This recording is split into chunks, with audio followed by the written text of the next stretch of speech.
नमस्कार मित्रांनो, खूप खूप स्वागत आहे तुमचं आपल्या व्हिडिओमध्ये. मित्रांनो, उद्या टी-वाय-बी-एचे पेपर चालू होत आहे. ठीक आहे. तर आपल्या टी-वाय-बी-एचे जे विषय आहेत त्यांचा आपल्याला आय-एम-पी क्वेश्चन्स वगैरे बघायचे आहेत. तर याच्यामध्ये बघा माझ्याकडे सायकॉलॉजी 270, हिस्ट्री 282, सोशिओलॉजी 293, पॉलिटी 289 आणि इकॉनॉमिक्स 277 हे जे विषय आहेत त्याचे आपल्याला आज आय-एम-पी क्वेश्चन्स बघायचे आहेत. ठीक आहे. मी तुम्हाला थोडेफार सांगणार आहे. जे दरवर्षी रिपीट होतात त्याबद्दल मी डिस्कशन करणार आहे. आता याच्यामध्ये बघा ज्यांना कोणाला सर्व आय-एम-पी क्वेश्चन्स वगैरे पाहिजे असेल, तर त्यांनी जे आहे आपलं ॲप्लिकेशन जे आहे ते डाउनलोड करा. यामध्ये तुम्हाला सर्व विषयांच्या नोट्स, आय-एम-पी क्वेश्चन्स वगैरे जे आहे ते दिलेलं आहे. तर ते तुम्ही याच्यामधून घेऊ शकता. फक्त ₹100 फी आहे. ज्याला गरज आहे ते घेऊ शकता. ओके. तर चला आपण आय-एम-पी क्वेश्चनला सुरुवात करूया. सायकॉलॉजी 270 मध्ये आपल्याला बघायचं आहे. उद्या पहिलाच पेपर आहे सायकॉलॉजीचा. यामध्ये कुठले-कुठले प्रश्न रिपीटेड आहेत किंवा कुठले प्रश्न उद्या येऊ शकतात ते आपण बोलणार आहे. तर ज्यांना कोणाला डिटेलमध्ये पाहिजे असेल, पूर्ण आय-एम-पी क्वेश्चन्स पाहिजे असेल, तर त्यांनी आपलं ॲप्लिकेशन डाउनलोड करू शकता. ठीक आहे. याची लिंक तुम्हाला मी खाली व्हिडिओच्या डिस्क्रिप्शनला दिलेली आहे. तुम्ही तिथून घेऊ शकता. ओके. नंतर आहे विनिमयाचे प्रकार थोडक्यात लिहा. हा पहिला प्रश्न आहे. तुम्हाला हा प्रश्न देखील उद्या येऊ शकतो. विनिमय म्हणजे काय? विनिमयाचे प्रकार तुम्हाला थोडक्यात लिहायचे आहेत. नंतर आहे शिस्त म्हणजे काय? शिस्तीमुळे साध्य होणाऱ्या बाबी कुठल्या-कुठल्या आहेत तुम्हाला त्या लिहायच्या आहेत. नंतर आहे डॉक्टर फ्राईड यांनी सांगितलेले संरक्षण यंत्रणेचे तुम्हाला गुणधर्म लिहायचे आहेत. डॉक्टर फ्राईड यांचे. नंतर आहे कोणत्याही 3 लैंगिक विकृती तुम्हाला लिहायच्या आहेत. कोणत्याही 3 लैंगिक विकृती तुम्हाला लिहायच्या आहेत. याचं उत्तर तुम्हाला पुस्तकामध्ये सापडेल. नंतर आहे घटस्फोटाचे परिणाम तुमच्या शब्दात तुम्हाला लिहायचे आहे. घटस्फोट का होतो? घटस्फोटाचे काय कारणं असतात वगैरे ठीक आहे. त्याचे परिणाम काय होतात? सगळ्यांना माहिती असेल तर ते तुम्ही तुमच्या शब्दामध्ये याच्यामध्ये लिहू शकता. नंतर आहे भावना व्यक्त करण्याचे विधायक मार्ग तुम्हाला स्पष्ट करायचे आहेत. भावना व्यक्त करण्याचे विधायक मार्ग तुम्हाला स्पष्ट करायचे आहेत. नंतर आहे सृजनशीलता म्हणजे काय?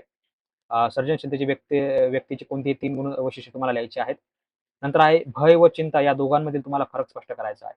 भय, भीत आणि चिंता. ठीक आहे. भय म्हणजे काय? हे तुम्हाला याच्यामध्ये स्पष्ट करायचं आहे. नंतर आहे स्मरण म्हणजे काय? स्मरण प्रक्रियेचे 3 विभाग तुम्हाला स्पष्ट करायचे आहेत. नंतर आहे स्मृती सुधारण्याचे कोणतेही 5 उपाय तुम्हाला सांगायचे आहेत. भावनिक कमतरतेची कारणे तुम्हाला स्पष्ट करायची आहे. समूह म्हणजे काय ते तुम्हाला स्पष्ट करायचं आहे. ठीक आहे. नंतर त्याचा तुम्हाला समोरचा देखील लिहायचा आहे. स्मृती प्रक्रियेचे विभाग तुम्हाला सांगून त्याची थोडक्यात माहिती लिहायची आहे. ठीक आहे. सर्जनशील शिक्षकांची आवश्यक गुणतत्त्वे तुम्हाला सांगायची आहेत. मित्रांनो अशा प्रकारे हे सायकॉलॉजी 270 चे आय-एम-पी क्वेशन्स आहेत. ठीक आहे. ज्यांना कोणाला पूर्ण आय-एम-पी क्वेशन्स पाहिजे असेल, तर त्यांनी आपलं ॲप्लिकेशन घेऊ शकता. त्यामध्ये तुम्हाला स्पेशल सायकॉलॉजी म्हणून ग्रुप आहे, तो तुम्ही घेऊ शकता. नंतर आहे हिस्ट्री 282 टी-वाय-बी. आपल्याला हिस्ट्रीचे बघायचे आहेत. कुठले प्रश्न उद्या येऊ शकतात ते आणि याच्यामध्ये हिस्ट्रीचा बघा उद्या पहिलाच पेपर आहे टी-वाय-बी-एचा. त्याचे देखील आपल्याला याच्यामध्ये आय-एम-पी बघायचे आहेत. स्त्रीकडे बघण्याचा समाजाचा दृष्टिकोन कसा होता? ठीक आहे. हे टॉपिक तुम्हाला वाचून घ्यायचा आहे. पुस्तकामध्ये दिलेलं आहे. यावर तुम्हाला एक प्रश्न नक्कीच येणार आहे. स्त्रीकडे बघण्याचा समाजाचा दृष्टिकोन. हे तुम्हाला लिहायचं आहे. नंतर आहे वैदिक कुटुंब व्यवस्था तुम्हाला स्पष्ट करायची आहे. वैदिक कुटुंब व्यवस्था तुम्हाला स्पष्ट करायची आहे. नंतर आहे ऋग्वेदातील ऋषिका. हे देखील तुम्हाला वाचून घ्यायचं आहे. हे टॉपिक तुम्हाला पुस्तकात दिलेला आहे. हा घटक तुम्हाला वाचून घ्यायचा आहे. नंतर आहे स्त्री शिक्षणबद्दल तुम्हाला एक प्रश्न येऊ शकतो. ते देखील तुम्हाला वाचून घ्यायचं आहे.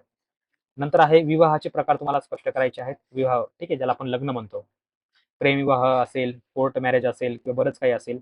नंतर आहे नियोग, सती, जोहर. सती म्हणजे काय सगळ्यांना माहिती असेल. नियोग म्हणजे काय आणि जोहर म्हणजे काय हे देखील तुम्हाला पुस्तकामध्ये सापडेल. ते तुम्ही वाचून घ्यायचं आहे. नंतर आहे विधवा पुनर्विवाह. ठीक आहे. पूर्वी त्याच्यावर बंदी होती. नंतर ती कशाप्रकारे म्हणजे पुनर्विवाह करू शकते विधवा, ते तुम्हाला याच्यामध्ये पुस्तकामध्ये दिलेलं आहे. ते तुम्हाला लिहायचं आहे. हा प्रश्न तुम्हाला उद्या 100% येणार आहे. नंतर आहे विवाह विधी व भार्यात्व सिद्धी.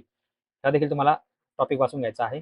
विधवेची कर्तव्ये आणि स्त्रियांचे काही हक्क तुम्हाला सांगायचे आहेत. कुठले-कुठले कर्तव्य आहेत, कुठले हक्क आहेत. विधवा पुनर्विवाह झालं, ठीक आहे. सतीप्रथा. सतीप्रथा सर्वांना माहिती असेल. सती म्हणजे काय? पूर्वी काय व्हायचं, की समजा एखाद्या बाईचा नवरा वारला, तर त्या नवऱ्याच्या चितेवरच त्या बाईला देखील जावं लागे. त्याला सती असं म्हणतात. नंतर आहे स्त्रीचा अन्न वस्त्राचा अधिकार, स्त्रियांचा वारसा हक्क, मध्ययुगीनातील भारतीय कुटुंब व समाज, हिंदू स्त्रीविषयक तुम्हाला दृष्टिकोन काय होता ते, त्यावेळेचं तुम्हाला लिहायचं आहे. भारतीय समाजातील अनिष्ट रूढी, परंपरा आणि स्त्रियांचा दर्जा तुम्हाला लिहायचा आहे. मुक्ताबाई, जनाबाई, संत मुक्ताबाई, संत जनाबाई, स्त्रियांची धार्मिक कर्तव्ये, मध्ययुगीन भारतातील प्रमुख कर्तव्य स्त्रिया, बहिणाबाई, भारतातील विधवा स्त्रियांची स्थिती, त्यावेळेस कसं होतं, काय होतं, ठीक आहे. ते तुम्हाला याच्यामध्ये लिहायचं आहे. असे मित्रांनो हिस्ट्री 282 चे थोडेफार आय-एम-पी तुम्हाला सांगितलेले आहेत. ज्यांना कोणाला पूर्ण आय-एम-पी पाहिजे असेल, तर त्यांनी ₹100 कोर्स फी आहे, तर तुम्ही आपल्या ॲप्लिकेशनमधून घेऊ शकता. नंतर आपल्याला बघायचं आहे सोशिओलॉजी 293 टी-वाय-बी-एचा उद्या पहिलाच पेपर आहे. याचे देखील आपल्याला आय-एम-पी बघायचे आहेत. प्रबोधनाचा अर्थ स्पष्ट करायचा आहे. प्रबोधन म्हणजे काय वगैरे तुम्हाला सांगायचं आहे. नंतर आहे समाजाचे प्रकार तुम्हाला कोणते आहेत ते स्पष्ट करायचं आहे. समाजाचे प्रकार. नंतर आहे धर्माचे कार्य कोणते कोणते तुम्हाला स्पष्ट करायचं आहे. आत्महत्येचे प्रकार तुम्हाला सांगायचे आहेत. आत्महत्याला म्हणजे भरपूर प्रकारे लोक आत्महत्या करतात. सध्या तुम्हाला शेतकरी वगैरे बरेच काही ते त्या ह्याच्यामध्ये तुम्हाला आढळतात. हिंदू धर्माची आचारतत्त्वे तुम्हाला कोणती आहेत ते सांगायचे आहे. कोणी सांगू शकतं का कमेंट करून हिंदू धर्माची आचारतत्त्वे? नंतर आहे मार्क्सने समाज आणि मानवासंबंधी कोणते विचार मांडले ते तुम्हाला स्पष्ट करायचं आहे. नंतर आहे स्पेन्सरच्या सामाजिक उत्क्रांतीवादाच्या सिद्धांताचे तुम्हाला स्पष्टीकरण करायचे आहे. फ्रेंच राज्यक्रांतीचे तुम्हाला परिणाम थोडक्यामध्ये लिहायचे आहेत. औद्योगिक क्रांतीचे परिणाम देखील तुम्हाला स्पष्ट करायचे आहेत. उत्क्रांतीचे प्रकार देखील तुम्हाला कोणते आहेत ते स्पष्ट करायचे आहेत. तर त्याच्यानंतर याच्यामध्ये तुम्हाला कार्ल मार्क्सचा जीवन परिचय तुम्हाला स्पष्ट करायचा आहे. असे देखील तुम्हाला प्रश्न याच्यामध्ये येऊ शकतात. नंतर आहे समाज ही संकल्पना स्पष्ट करायची आहे. नंतर आहे मानवी विकासाच्या विविध अवस्था तुम्हाला स्पष्ट करायच्या आहेत. त्याच्यानंतर व्यापारविषयक क्रांतीचे महत्त्वाचे 5 घटक तुम्हाला थोडक्यात स्पष्ट करायचे आहेत. नंतर आहे प्रबोधन युगातील प्रमुख संकल्पना तुम्हाला स्पष्ट करायच्या आहेत. प्रबोधन युग म्हणजे काय थोडक्यात? जे जुने युग होतं बरोबर? म्हणजे अगोदरचा काळ जो होता त्याला आपण थोडक्यात म्हणतो. जो काही बदल झाला त्याला आपण काय म्हणतो? प्रबोधन. तर हे जे तुम्हाला बदल झाले ते तुम्हाला याच्यामध्ये लिहायचे आहे. नंतर आहे ऑगस्ट कॉम्पटनच्या विज्ञानाची तुम्हाला वैशिष्ट्ये थोडक्यात लिहायची आहेत. कुठला शास्त्रज्ञ होता? August cost. नंतर आहे हर्बर्ट स्पेन्सरच्या जीवनाविषयी तुम्हाला थोडक्यात माहिती लिहायची आहे. ठीक आहे. कोण होता? काय होता? जन्म कधी झाला? काय झाला? काय काम केले? हे तुम्हाला याच्यामध्ये लिहायचं आहे. नंतर आहे भांडवलवादी उत्पादन प्रणालीची तुम्हाला कोणतीही 5 तत्व लिहायची आहेत. आदर्श प्ररूपाचे तुम्हाला स्वतंत्र स्वरूप तुम्हाला थोडक्यात लिहायचे आहे. अशा प्रकारचे मित्रांनो एस-ओ-सी 293 चे तुम्हाला प्रश्न आहेत. ठीक आहे. ज्यांना कोणाला पूर्ण आय-एम-पी क्वेशन्स पाहिजे असेल, तर त्यांनी आपलं ॲप्लिकेशन डाउनलोड करू शकता. त्यामध्ये तुम्हाला तसं तुम्हाला खाली डिस्क्रिप्शनमध्ये तुम्हाला लिंक दिलेली आहे. ठीक आहे. त्यावर क्लिक करून तुम्ही स्पेशल कोर्स घेऊ शकता. ₹100 फी आहे. ठीक आहे. तर तुम्ही ते घेऊ शकता. आता आपल्याला पॉलिटी 289चा आय-एम-पी क्वेशन बघायचे आहेत. पॉलिटी 289 चा देखील उद्या पहिलाच पेपर आहे. ठीक आहे. तो देखील तुम्हाला याच्यामध्ये कळेल. याच्यामध्ये बघा तुम्हाला आंतरराष्ट्रीय राजकारणाची व्याख्या लिहून आंतरराष्ट्रीय राजकारणाच्या सध्याच्या कालखंडाची 3 वैशिष्ट्ये तुम्हाला लिहायची आहेत. आंतरराष्ट्रीय राजकारण म्हणजे काय? थोडक्यात तुम्हाला सांगायचं आहे. आपलं देशीय राजकारण तुम्हाला माहीतच असेल, सध्याची घडामोडी. तसंच सेम तुम्हाला आंतरराष्ट्रीय राजकारण देखील लिहायचं आहे. नंतर आहे पहिल्या महायुद्धाच्या कालावधी लिहून महायुद्धाचे 2 परिणाम तुम्हाला लिहायचे आहेत. थोडक्यात पहिल्या महायुद्धाचा तुम्हाला परिणाम लिहायचे आहेत. कोणतेही 2 परिणाम तुम्हाला लिहायचे आहेत. काय-काय परिणाम झाले ते. नंतर आहे आंतरराष्ट्रीय संघटना संकल्पना तुम्हाला स्पष्ट करायची आहे. राष्ट्रीय हितसंबंध म्हणजे काय ते तुम्हाला लिहायचं आहे. युद्ध म्हणजे काय? युद्धाच्या समर्थनार्थ 3 मुद्दे तुम्हाला लिहायचे आहेत. युद्ध म्हणजे काय? ठीक आहे. ज्याला आपण जंग म्हणतो. नंतर आहे सत्तेचे 5 स्थायी घटक तुम्हाला लिहायचे आहेत. सत्ता सिद्धांताची तुम्हाला 5 मूलतत्व लिहायची आहेत. शीतयुद्ध म्हणजे काय? शीतयुद्धाचा तुम्हाला अर्थ सांगायचा आहे. शीतयुद्ध म्हणजे काय? ठीक आहे. नंतर आहे राजन ही संकल्पना स्पष्ट करायची आहे.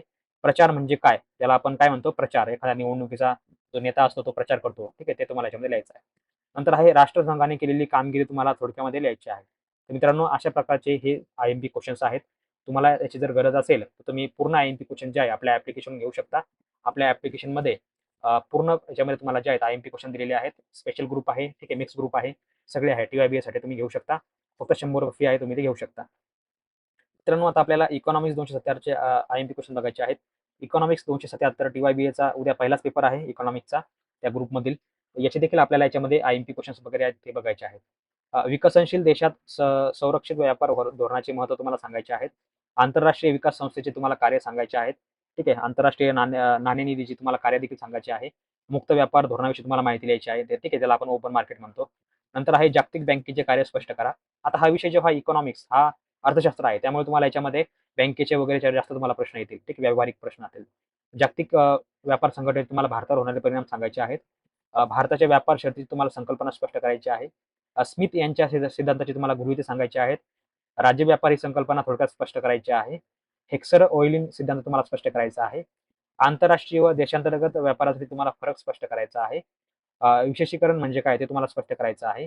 श्रम मूल्य सिद्धांत थोडक्यात सांगायचा आहे. उत्पादनाचे घटक कोणते-कोणते आहेत ते तुम्हाला सांगायचे आहेत. उत्पादन कुठल्या प्रकारे करतात, त्याचे घटक कुठले-कुठले ते तुम्हाला सांगायचे आहेत. नंतर आहे तोलनिक लाभ सिद्धांत तुम्हाला थोडक्यामध्ये सांगायचा आहे. आदान-प्रदान म्हणजे काय? राशीपातन म्हणजे काय? विकसनशील देशात संरक्षित व्यापार धोरणाचे स्पष्ट करायचं आहे. प्रशुल्क म्हणजे काय? आंतरराष्ट्रीय ताळेबंदाचे चालू खाते म्हणजे काय? सार्क संघटनेचे तुम्हाला उद्दिष्ट लिहायचे आहेत. अवमूल्यन म्हणजे काय? ठीक आहे. तर अशा प्रकारे तुम्ही त्याच्यामध्ये मित्रांनो हे तुम्ही लिहू शकता. आणि इकॉनॉमिक्स म्हणजे अर्थशास्त्राचा जनक कोण आहे? Adam Smith. तर ॲडम स्मिथवर देखील तुम्हाला प्रश्न वगैरे येऊ शकतो. तर मित्रांनो ज्यांना कोणाला पूर्ण आय-एम-पी क्वेशन्स वगैरे पाहिजे असेल, मिक्स ग्रुप असेल किंवा स्पेशल ग्रुप असेल, तर तुम्ही आपलं ॲप्लिकेशन आहे यावर कोर्स दिलेला आहे. तुम्ही तो कोर्स घेऊ शकता. ₹100 चा कोर्स आहे. ज्याला गरज आहे ते तुम्ही घेऊ शकता. ठीक आहे. तर मित्रांनो आशा आहे तुम्हाला आय-एम-पी क्वेशन्स आवडले असेल. मित्रांनो, शेवटचं तुम्हाला मी एक सांगेल, आपलं हे YouTube चॅनल आहे, सर्वांना माहिती असेल. तुम्ही सबस्क्राईब केलं का नाही मला माहिती नाही. तर तुम्ही सर्वांनी हे चॅनल सबस्क्राईब करून ठेवा. यामध्ये बघा मित्रांनो, तुम्हाला व्हिडिओज वगैरे जे आहेत, ते अशा प्रकारे याच्यामध्ये तुम्हाला विविध लेक्चर वगैरे तुम्हाला बघायला मिळतील. आणि मित्रांनो, यामध्ये तुम्हाला मी असे 2 व्हिडिओ बनवलेले आहेत. एक आहे ए आणि एक आहे पेपर कसा लिहायचा. उद्या तुमचा पेपर होणार आहे, बरोबर? तुमचा पहिलाच पेपर आहे उद्या. पेपर कसा लिहायचा, मुद्दे कसे मांडायचे, हे संपूर्ण तुम्हाला मी याच्यामध्ये सांगितलेलं आहे. ही एक फोटोकॉपी आहे आपल्या विद्यार्थिनीची. त्या विद्यार्थिनीने फोटोकॉपी मागवली होती रिचेकिंगसाठी. त्यावेळेस मी ती बघितली. यामध्ये एकदम सुंदर अक्षर आहे, मुद्दे व्यवस्थित मांडलेले आहेत. तुम्हाला ते तुम्ही बघू शकता कशाप्रकारे लिहिलेत, काय लिहिलेत. छोट्या-छोट्या काही गोष्टी आहेत, चुका झालेल्या आहेत. त्या चुका कुठल्या झालेल्या आहेत, कुठल्या गोष्टी टाळायच्या, ते तुम्ही हे बघू शकता. नंतर आहे हा व्हिडिओ आहे. मध्ये कशा बनवायचा, काय बनवायचा तुम्हाला माहिती असेल. पी-आर-एन नंबर टाकून तुम्ही आपल्या स्टडी सेंटर युनिव्हर्सिटीचं नाव सर्च करून तुम्ही बनवायचा आहे आणि तो तुम्हाला लवकरात लवकर युनिव्हर्सिटीला म्हणजे स्टडी सेंटरला सबमिट करायचा आहे. ठीक आहे. तर मित्रांनो, आशा आहे तुम्हाला व्हिडिओ आवडला असेल. तर मित्रांनो, सर्वांनी हे ॲप्लिकेशन डाउनलोड करा. कोणाकडे वेळ नसेल, जॉब करत असेल, कोणाला चांगले मार्क्स वगैरे मिळवायचे असेल, तर त्यांनी आपल्या IMP क्वेश्चनचं पॅकेज घेऊ शकता. ₹100 ला पॅकेज आहे. ज्याला गरज आहे ते घेऊ शकता. तर मित्रांनो, भेटूया समोरच्या लेक्चरमध्ये. तोपर्यंत बघत राहा, शिकत राहा आणि सर्वांना बेस्ट ऑफ लक. जय हिंद मित्रांनो, भेटूया पुढच्या व्हिडिओमध्ये.